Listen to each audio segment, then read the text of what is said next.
पियाजे की थ्योरी का जो दूसरा स्टेज है उसका नाम है प्री ऑपरेशनल स्टेज, और ये 2 साल से शुरू होता है और 7 साल में ख़त्म हो जाता है।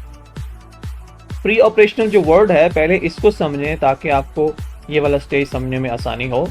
प्री का मतलब होता है पहले, ऑपरेशनल का मतलब होता है लॉजिकल, यानी लॉजिकल थिंकिंग में पहले। क्या मतलब हुआ कि इस स्टेज में बच्चे जो हैं वो लॉजिकल थिंकिंग में नहीं होते। लॉजिकल थिंकिंग से पहले का जो स्टेज है उसको हम प्री ऑपरेशनल स्टेज बोलते हैं, और ये 2 साल से लेकर 7 साल के बच्चों तक होता है। इसमें आप टॉडलर या अर्ली चाइल्डहुड के नाम से भी आप इस स्टेज को याद रखते हैं। This stage begins when the child starts to use symbols and language, क्योंकि 2 साल से बच्चा जो है वो मुख्तलिफ सिंबल्स भी दे रहा होता है, मुख्तलिफ वो लैंग्वेज भी वो स्टार्ट करता है बोलना। तो ये जो स्टेज है, ये जब स्टार्ट होता है तो बच्चे में सिंबल्स और लैंग्वेज जो है वो यूज़ कर रहा होता है।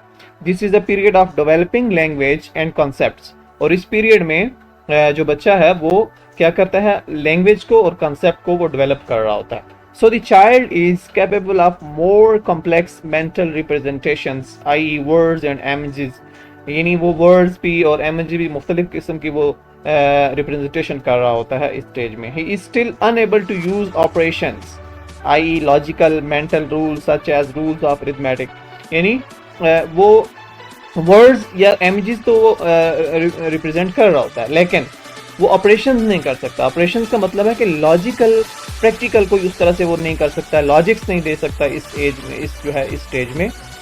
सच एज रूल्स ऑफ अरिथमेटिक, जैसे कि अरिथमेटिक के जो रूल्स होते हैं। This stage is further divided into 2 sub groups. ये आपके लिए है कि ये स्टेज जो है वो मजीद 2 ग्रुप्स में है। एक प्री कॉन्सेप्चुअल स्टेज है जो 2 साल से लेके 4 साल तक खत्म हो जाता है, और दूसरा है इंट्यूटिव स्टेज जो 4 साल से 7 साल तक है। इसके जस्ट आप नाम ही याद रखें, एक प्री कॉन्सेप्चुअल स्टेज है और एक इंट्यूटिव स्टेज है जो 4 से 7 साल तक है। अब हम जो प्री ऑपरेशनल स्टेज है उसमें जो मुख्तलिफ स्टेज हैं जो जिनको याद रख के आप प्री ऑपरेशनल को समझते हैं उनकी तरफ जाते हैं। इस प्री ऑपरेशनल स्टेज में जो बच्चा होता है उसमें सबसे पहला जो है ईगो सेंट्रिज्म होता है, यानी बच्चे में ईगो होती है।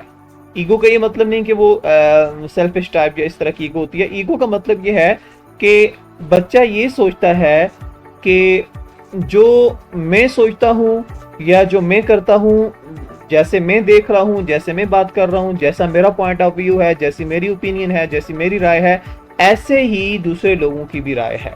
यानी वो अपनी तरह सबको समझने लगता है। जैसे assuming that others experience the world the way you do. Inability to understand the another person view or opinion may be different than their own. यानी वो इनएबल होता है कि दूसरों को वो उसकी जो व्यू है, दूसरों की जो ओपिनियन है उसको समझे, और वो यही कह रहा होता है कि जैसा मैं देख रहा हूँ, जैसा दुनिया को मैं देख रहा हूँ, जैसा मैं समझ रहा हूँ। जैसे ये डॉग है, अगर एक बच्चा ये समझता है कि डॉग से वो डरता है, एक बच्चा डॉग से डरता है तो वो उससे भागने की कोशिश करता है डर की वजह से। इसी तरह से वो सब लोगों के बारे में ये उसका कॉन्सेप्ट बन जाएगा कि डॉग जो है वो डॉग से सारे लोग डरते हैं। ये जो है, जैसे वो खुद अपने बारे में सोच रहा है कि डॉग से वो डरता है, ऐसे ही वो सब लोगों के बारे में भी वो सोच रहा होता है कि बाकी लोग भी डॉग से डरते हैं। If a little girl at this stage is afraid of dogs, she may assume that all have this fear. यानी अगर एक बच्ची को डॉग से बहुत डर लगता है तो वो ये सोचती है कि सारे लोगों को डर लगता है। तो ईगोसेंट्रिज्म ये होता है। उसके बाद इसका दूसरा जो पॉइंट है, दूसरा जो इसके फीचर्स, ये फीचर्स समझ लें कि प्री ऑपरेशनल स्टेज के फीचर्स क्या क्या हैं। पहला ईगोसेंट्रिज्म, दूसरा सेमियोटिक फंक्शंस। सेमियोटिक फंक्शंस क्या है? The ability to use symbols, language, pictures, signs or gestures to represent actions or objects mentally. ये ऐसी एबिलिटी होती है जिसमें वो सिंबल्स यूज करता है, लैंग्वेज, पिक्चर या मुख्तलिफ साइन और गेस्चर यूज करता है। किसके लिए? टू रिप्रेजेंट एक्शंस और ऑब्जेक्ट मेंटली। जैसे he think broom is a horse and pretend that he is riding the horse by his action. यानी इस स्टेज में सिम्योटिक फंक्शन का ये मतलब होता है कि जैसे उसने एक शख्स को देखा कि वो घोड़े पे बैठ के जा रहा है, तो वो ये करेगा कि झाड़ू को अपने नीचे पकड़ लेगा और वो ये ज्यूम करेगा कि ये जो झाड़ू है ये घोड़ा है और उसके ऊपर वो लेके चल रहा होगा। फिर आपने अक्सर बच्चों को देखा होगा कि जैसे एक ड्राइवर है वो गाड़ी चलाता है, मुख्तलिफ एंगल्स होते हैं, जैसे वो गियर लगाता है, स्टेयरिंग उसके हाथ में होता है। तो अब बच्चा जो है इस एज में यही मुख्तलिफ तरह की एक्टिविटीज़ कर रहा होता है सेमियोटिक फंक्शंस में, कि वो मतलब चलते हुए जब वो चल रहा होता है तो वो मुख्तलिफ किस्म के वही एक्शन कर रहा होता है, गाड़ी वाले एक्शन कर रहा होता है, मुख्तलिफ वो गाड़ी वाली आवाज़ें निकाल रहा होता है। तो ये इसी एज में होता है 2 से 7 साल की उम्र तक, जो सेमियोटिक फंक्शंस इसको हम बोलेंगे। नेक्स्ट है हमारे पास प्री ऑपरेशनल स्टेज में कंजर्वेशन या सेंट्रेशन। कंजर्वेशन क्या है? Logical thinking ability that some characteristics of an object remain the same despite change in appearance. Things will be same if nothing is added or nothing is taken away. यानी चीज़ें एक जैसी रहती हैं, अगर आप उनमें कोई ऐड ना करें या उनसे कुछ ले ना जाएं तो वो चीज़ें सेम रहती हैं। जैसे ये कंजर्वेशन टास्क में देख लें आप कि एक बच्चा है, अगर आप उसको ये 2 गिलास दिखाते हैं जिनमें सेम पानी है, अब आप ये करते हैं कि इन ग्लास को चेंज कर देते हैं और आप ये कहते हैं कि एक ग्लास जो है इसमें आप थोड़ा पतला ले आते हैं और उसकी लंबाई जो है वो सेम होती है। जब आप ये सेम पानी उनमें डालेंगे तो वो पानी ऊपर चला जाएगा। अब ये जो बच्चे से आप पूछेंगे तो इनमें से पानी किस में ज़्यादा है, तो बच्चा देख के फ़ौरन बताएगा कि ये जो दूसरे वाला गिलास है पतला, इसमें पानी ज़्यादा है।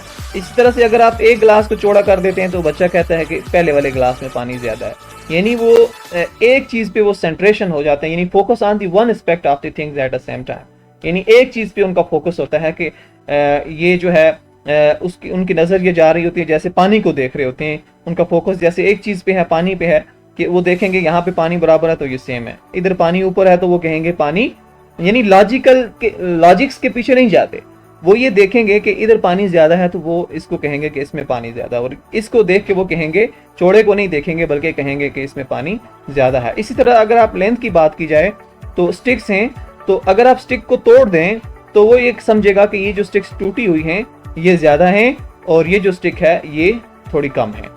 तो इस तरह की जब वो बच्चा मिस्टेक्स करता है तो ये इस कंजर्वेशन में या सेंट्रेशन में होती हैं। सेंट्रेशन क्या है? किसी एक पॉइंट पे जब वो फोकस कर देता है। यानी अगर आप इसमें ये भी एक एग्जांपल आप माइंड में रख सकते हैं कि अगर आप बच्चे के पास 5-5 के 2 सिक्के हैं और आप 2-2 रुपए के सिक्के अगर बच्चे को 3 देते हैं और उससे 5-5 के 2 ले लेते हैं, तो वो बच्चा देखेगा कि ये जो तादाद में सिक्के ज़्यादा हैं, 3 हैं, बेशक वो पैसे कम बनते हैं लेकिन बच्चा फ़ौरन एक्सचेंज कर लेगा। वो 5-5 के 2 सिक्के आपको दे देगा और 2-2 के सिक्के जो 3 हैं वो अपने पास रख लेगा। ये किस वजह से? ये सेंट्रेशन की वजह से होता है। उसके बाद नेक्स्ट जो पॉइंट है हमारे पास वो एनिमिज्म है। एनिमिज्म क्या है?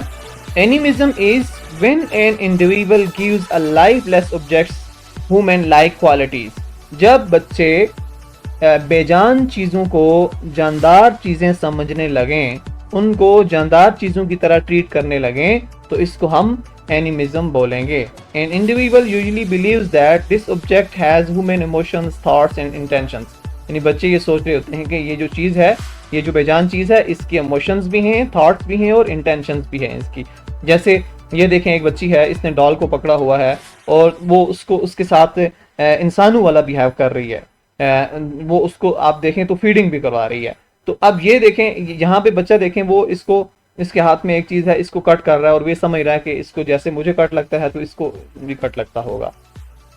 फिर इसी तरह से एक एग्जांपल ये भी हो सकती है कि एक बच्चा चलते चलते अगर टेबल के साथ वो टकरा जाता है तो वो रोता है। फिर जब आप टेबल की पिटाई करते हैं, टेबल को मारते हैं, तो फिर वो बच्चा जो है वो बिल्कुल रिलैक्स हो जाता है। यानी वो ये समझता है कि जो टेबल है उसके भी इमोशंस हैं, उसके भी थॉट्स हैं, उसकी भी इंटेंशंस हैं, वो भी इंसान है। इस तरह बच्चा एनिमिज्म में ये जो है ये बिहेव कर रहा होता है। उसके बाद जो हमारे पास लास्ट स्टेज है वो है irreversibility. Pre-operational children still have the inability to reverse their thinking।